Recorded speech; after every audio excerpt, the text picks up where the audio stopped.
Hello and welcome to Newsmakers. I'm your host, Nancy Lewis. Today we're going to be talking about several initiatives that are being brought in front of voters that are coming up in Liberty, and with us is Liberty Mayor Lyndell Brenton.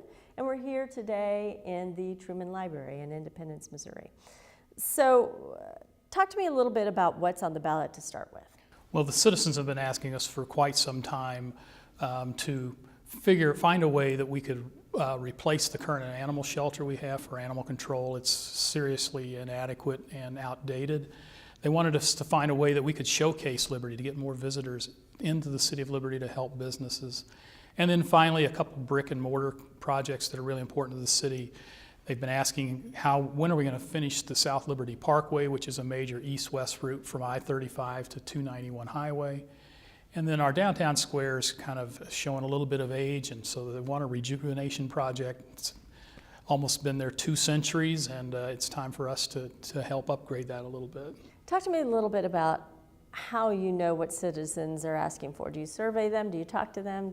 Well, we've had a number of, Liberty's a quaint enough community that there's a lot of just people approaching you on the street, but We've had a number of citizen task force, a downtown task force, what was called a Liberty for All, which looked at the Liberty area in general, a residential task force, and there seemed to always be a recurring theme coming back to, we think that these things, the shelter, the South Liberty Parkway, the downtown square, they're all really important to the future of Liberty, and we need to take care of them. How else are citizens involved on this? For instance, who decides what the improvements downtown will be? Sure. If the 3/8 cent economic development tax were to pass, the first thing we would do related to the downtown square is we would get a task force together of merchants and property owners around the square, as well as interested citizens throughout the community to provide us a plan of what do you want to see as we rejuvenate the downtown square, and they would help us put together basically the plan that we would follow then to execute the rejuvenation.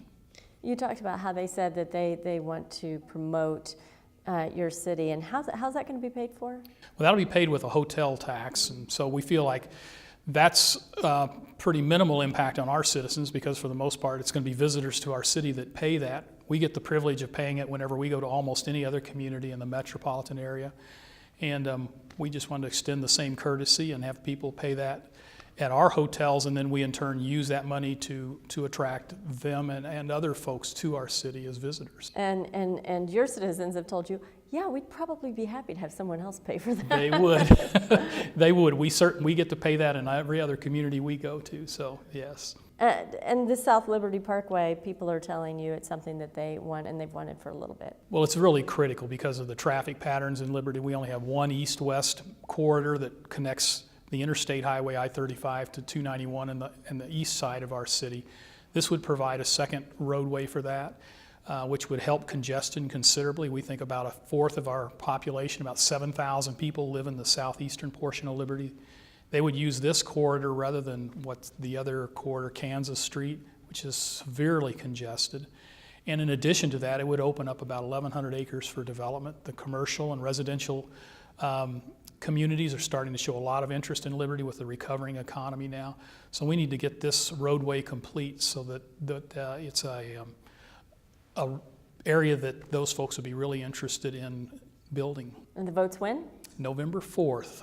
We really hope everyone gets out and supports it. Thanks a lot. Thank you very much. Thanks for being here, and thank you for being here. We hope to see you next time on Newsmakers.